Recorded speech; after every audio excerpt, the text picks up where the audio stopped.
Myself, Dr. P.K. Verma, you all students of biology and my colleague teachers are most welcome in the session of molecular biology. In the last three sessions, I have discussed the DNA structure, its replication, concept of the gene and the operon. Now in the present session, I shall discuss the process of transcription, that is the process of synthesis of RNA. Now let us define what is transcription. Copying of information written on DNA in the same script, that is nucleotides, in a gene is called transcription. That means transcription is the process of rewriting of something in the same language, same script. DNA and RNA both have the language of nucleotides, so when something is copied from DNA into RNA, it is called transcription. So from DNA, a RNA strand is formed using template of DNA.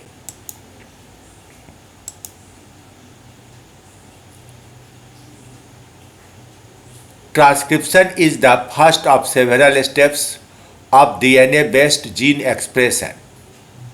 Gene expression has two steps. One is transcription and another is translation. And after translation, the proteins are modified into secondary and tertiary structures to perform various biological functions. So it is one of the first step out of several steps of DNA-based gene expression, in which a particular segment of DNA is copied into RNA, especially messenger RNA, by the enzyme RNA polymerase. Now transcription occurs in three steps. The first one is chain initiation, second is chain elongation, and the third is chain termination. If the cell has a nucleus, that means if the cell is eukaryote, it has a nucleus, the RNA may be further processed. It means in the prokaryotes there is no need of processing, but in eukaryotes, after synthesis of RNA, there is further processing of RNA. This may include polyadenylation, capping and splicing.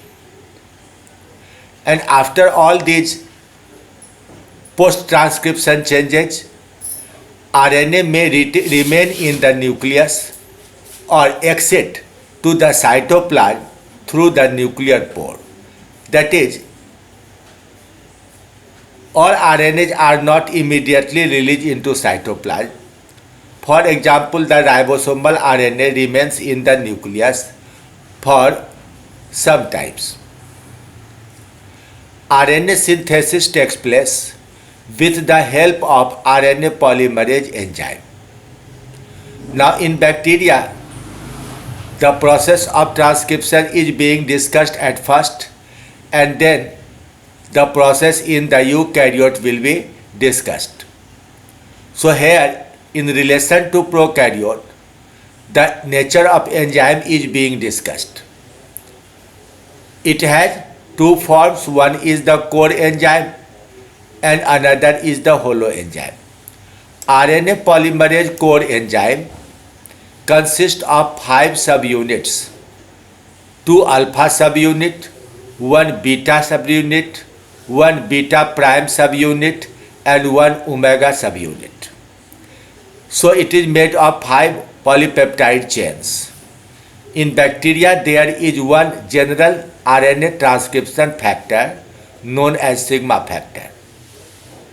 RNA polymerase core enzyme binds to the bacterial sigma factor to form RNA polymerase holoenzyme and then binds to promoter. What is this transcription factor? It helps the enzyme or modifies the enzymes to perform the function. So unless and until sigma is not attached to core enzyme, it would not identify the promoter site, it will not bind there, it will not initiate the process of transcription. So after its attachment, the core enzyme changes into holoenzyme, and therefore the holoenzyme has 6 protein subunits. Now just as summary, see the transcription initiation.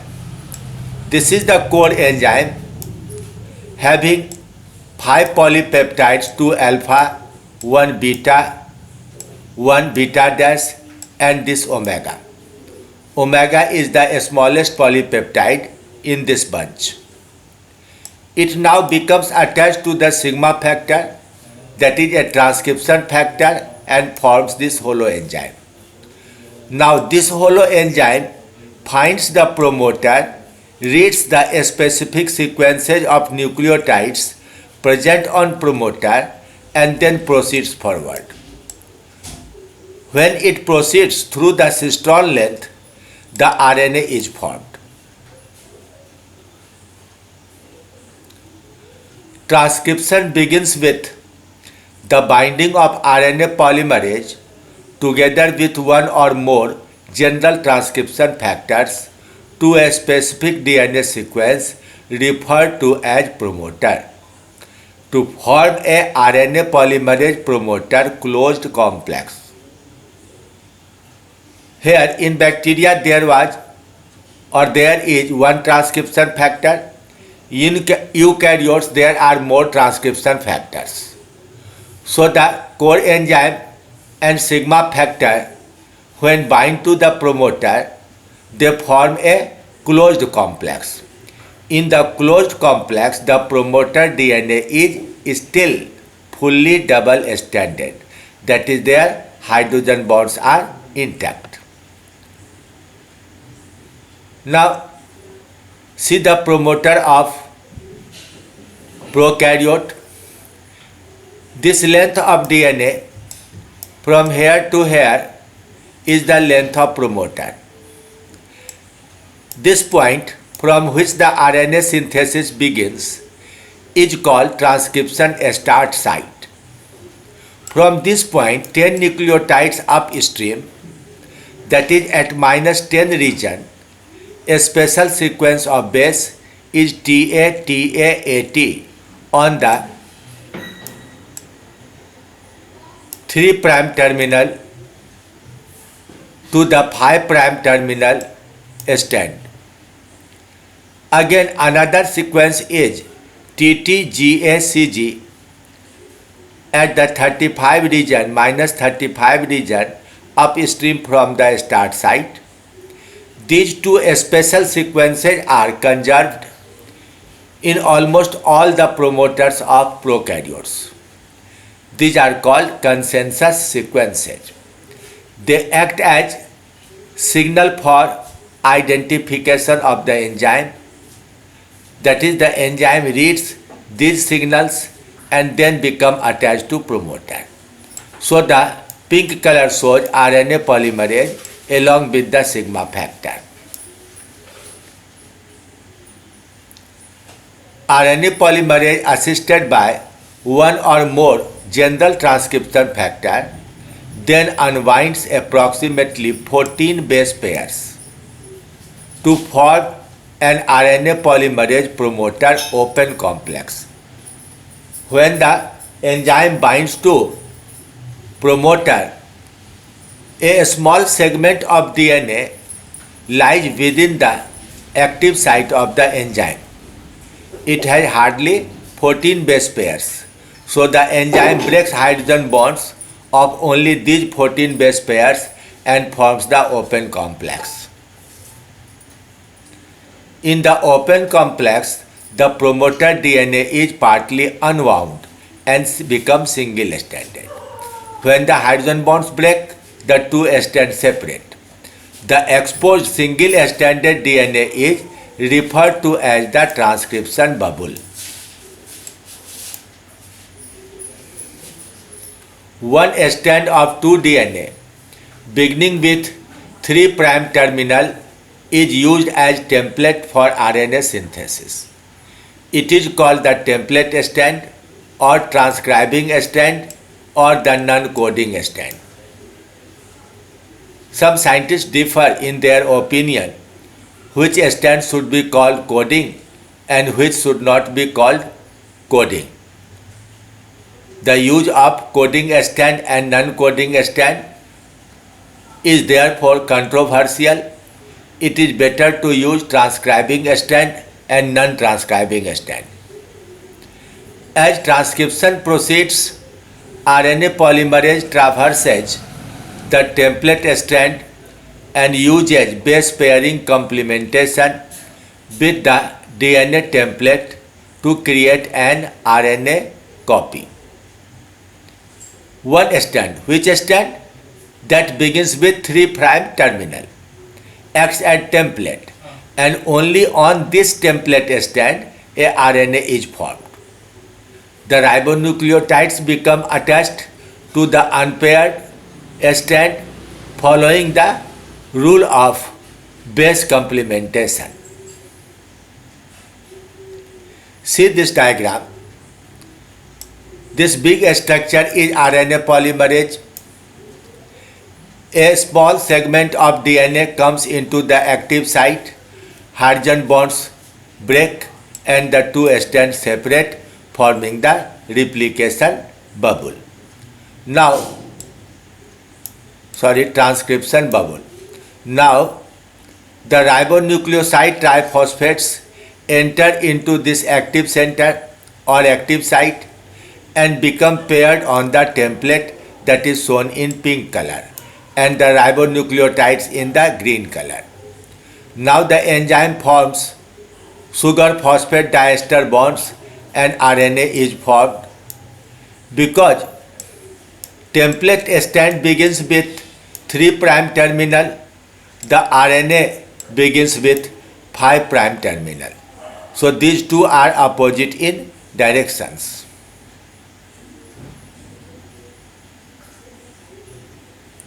Now the second step is chain elongation. Although RNA polymerase traverses the template from 3' to 5', transcription can be described as occurring in 5' to 3' direction. This produces an RNA molecule from 5' to 3' terminal. It is exact copy of the non-transcribing strand that is called coding strand by many scientists. But there is one difference. In the coding strand there is thymine, but in RNA, in place of thymine there is uracil. Second difference is that DNA contains deoxyribose, whereas the RNA contains normal ribose C5H10O5. See this diagram. The lower strand in the DNA double helix acts as template. On this strand, G pairs with C, another G pairs with C, A pairs with U, not T, T pairs with A, C with G, C with G, and so on. Now on the coding strand there is a molecule of T, thymine, but it is not present in the RNA molecule. In place of thymine there is uracil.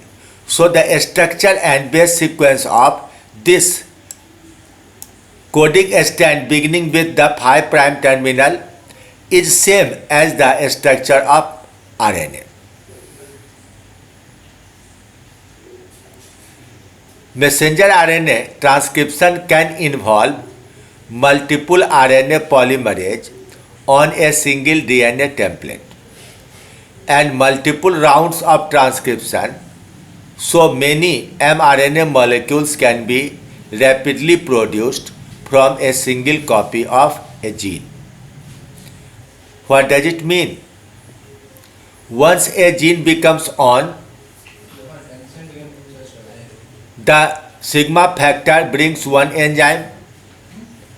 One enzyme moves from promoter to cystone, then another enzyme comes to promoter, and in this way a number of enzymes molecules are brought to promoter one after another. So each enzyme molecule produces its own length of RNA, and a number of messenger RNA are formed one after another. It is economy of time, and therefore many molecules of RNA can be rapidly produced on a single gene. When transcription proceeds, a 7-methyl-guanine is added to the 5' terminal, forming a G-methyl cap. That is, methylated guanine acts as a cap. It is attached by enzyme guanyl transferase. Why it is so? Why it is done? The 7-methyl-guanine or the methylated guanine does not allow action of the ribonuclease enzyme at 5' terminal, and therefore it is not digested by the enzyme, it remains functional. Now see this diagram.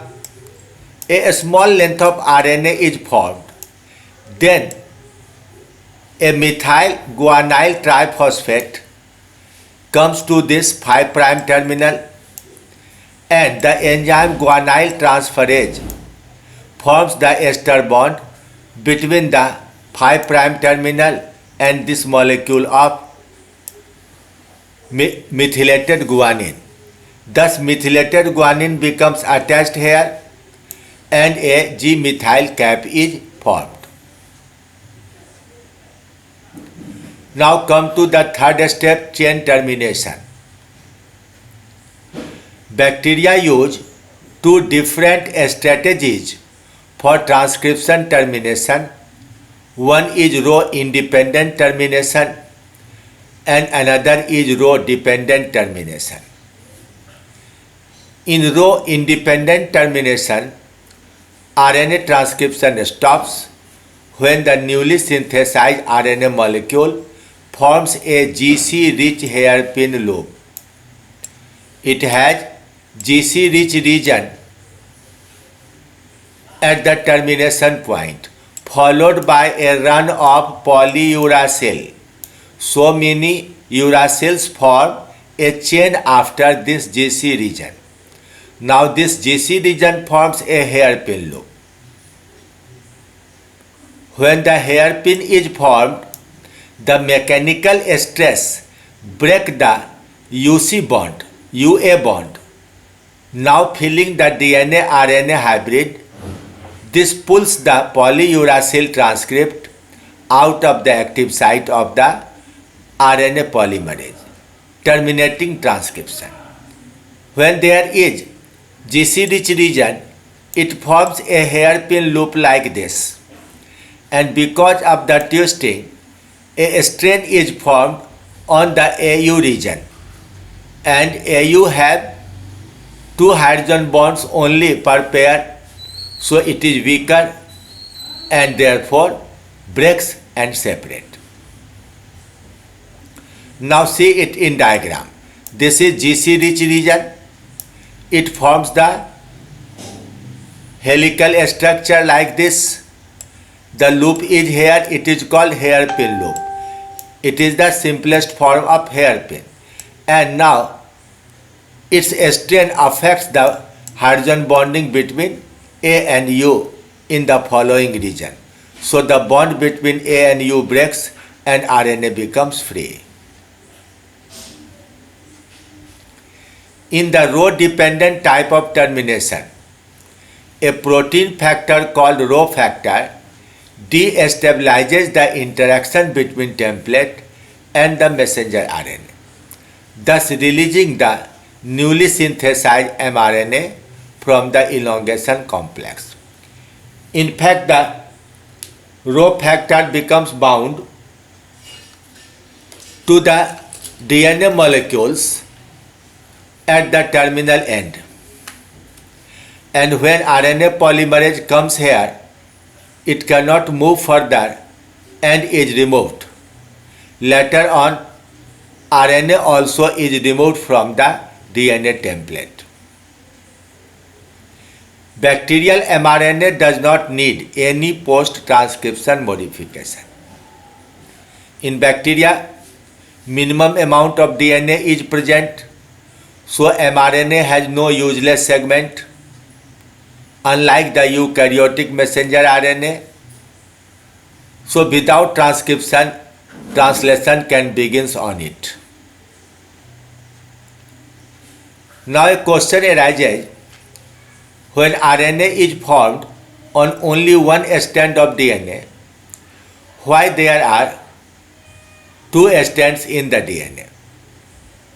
What is need of it? Just see this diagram. It is very good diagram. In one gene, say gene 1, promoter is here. So enzyme moves from this part to this part, and RNA is synthesized on the deeply blue strand from right to left direction. In another gene, promoter is here. The RNA polymerase moves on the light blue strand and synthesis of RNA takes place from left to right direction. So in the two adjacent genes, in one strand acts as template, but in another gene, the other strand acts as template. You can say that in the entire length of DNA, 50% genes work on one strand and 50% genes on the another strands.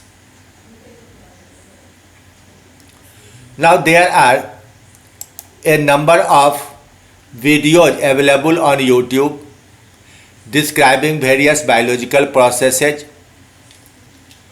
One of them is an animated video that I liked much.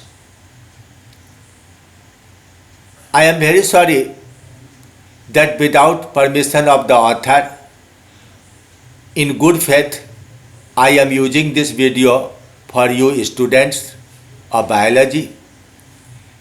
It is non-commercial function, just a educational work, and therefore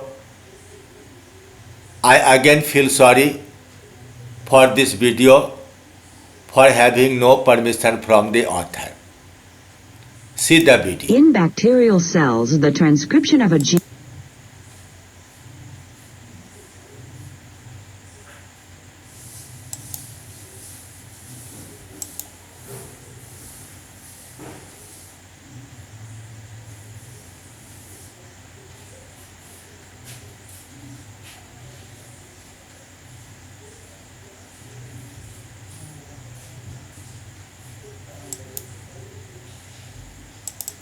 In bacterial cells, the transcription of a gene or group of adjacent genes called an operon is controlled by a set of proteins interacting with specific sequences in the DNA molecule, leading to the initiation of transcription and the termination of a transcript. Transcription is initiated just beyond the yellow promoter region and is terminated at the green terminator site.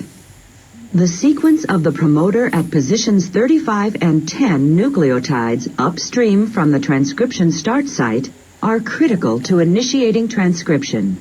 In order to initiate transcription in bacteria, core RNA polymerase and sigma factor form a holoenzyme.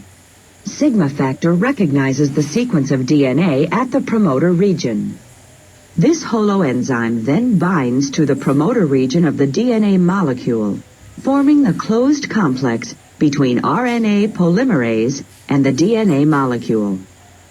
By breaking hydrogen bonds between bases in the double helix, the closed complex is converted into the open complex.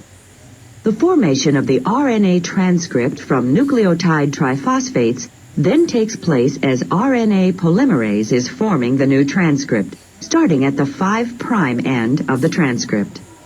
New nucleotides are added onto the free 3' end.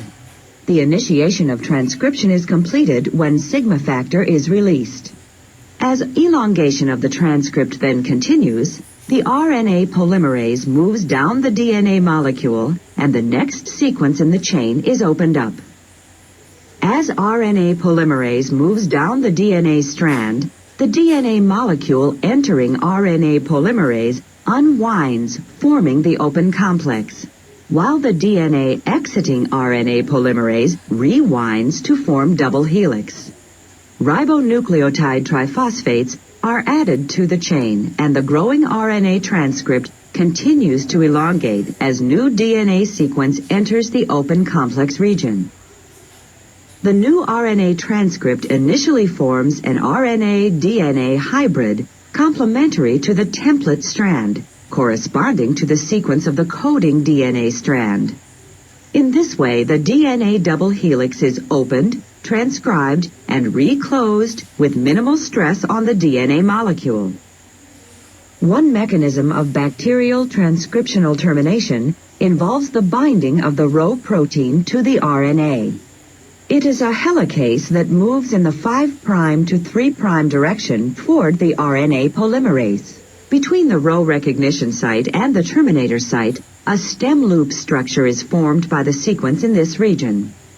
This stem loop structure halts the movement of RNA polymerase, and the Rho protein then moves to the RNA polymerase complex, causing the complex to dissociate and terminating transcription, resulting in the full-length mRNA transcribed from the gene.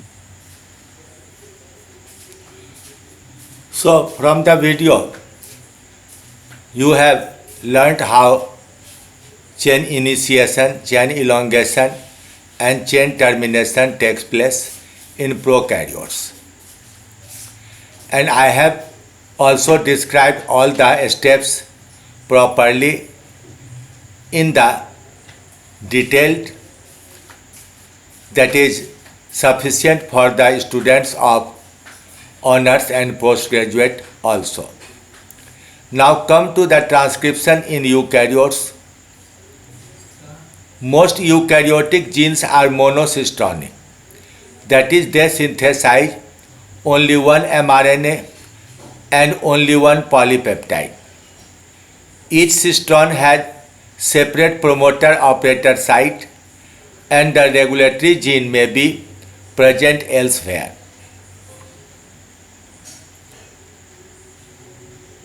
In eukaryotes, the consensus sequence is present at 35 bases upstream and 75 bases upstream the initiation site. At minus 25 segment, the sequence is TATA, AAA, that is commonly called Tata box. Now, the question may be asked, what is another name of Tata box? The other name is Hogness box. And another part is 75 bases upstream containing GGCC AATCT. It is commonly called CAAT box.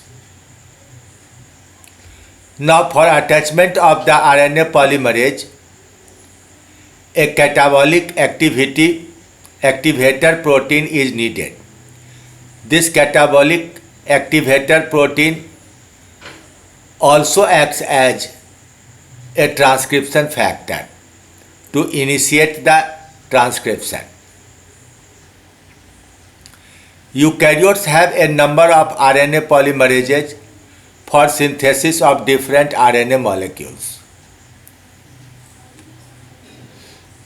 The RNA polymerase 1 is a workhorse producing nearly 50% of RNA transcribed in the cell. It exclusively polymerizes ribosomal RNA. That is, ribosomal RNA has more than 50% share in the protoplasmic RNA. It forms a large component of ribosome, the molecular machine that synthesizes protein. Ribosomes are the only structure in cell that helps in protein synthesis. No other structure can synthesize protein. RNA polymerase II is extensively studied because it is involved in the transcription of messenger RNA precursor, that is pro-mRNA or pre-mRNA. It also catalyzes the formation of a small nuclear RNAs. You will read polyuracil forming the snRNAs and the microRNAs. RNA polymerase III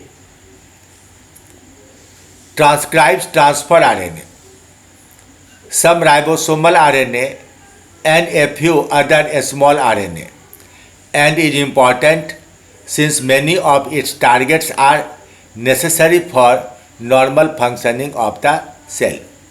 So, remember there are three major types of RNA polymerase in eukaryote.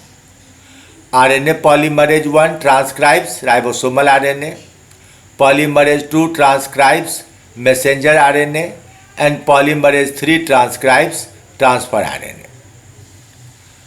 RNA polymerase 4 and 5 are found exclusively in the plants and together are crucial for the formation of a small interfering RNA.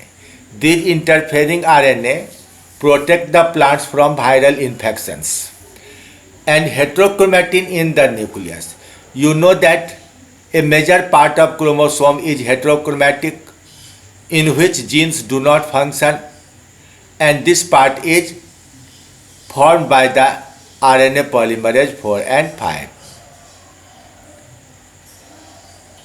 In eukaryotes, the function of bacterial general transcription factor sigma are performed by multiple general transcription factors that work together. That means prokaryote has a single sigma factor, but in eukaryotes there are many factors, and these factors all together function in initiation of the transcription, in binding of the RNA polymerase to the promoter. In archaea, there are three general transcription factors: TBP, TFB, and TFE. In eukaryotes, in RNA polymerase II dependent transcription, that is messenger RNA synthesis, there are 6 general transcription factors: TF2A, TF2B, TF2D, TF2E, TF2F, and TF2H. In addition, the TBP also functions with these 6 general transcription factors. TF2D is the first component to bind DNA due to binding of the TBP at promoter, while TF2H is the last component to be recruited here. In archaea and eukaryotes, the RNA polymerase promoter closed complex is usually referred to as the pre-initiation complex. Transcription termination in eukaryotes is less well understood than in bacteria, but involves cleavage of the new transcript followed by post-transcription modifications. There is essentially a process of capping, template independent addition of adenine at its new 3' terminal in a process called polyadenylation. It is the addition of polyadenine tail to a messenger RNA. In other words, it is a stretch of RNA that has only adenine bases. In eukaryotes, polyadenylation is part of the process that produces mature messenger RNA for translation. Polyadenylation begins as transcription of a gene terminates.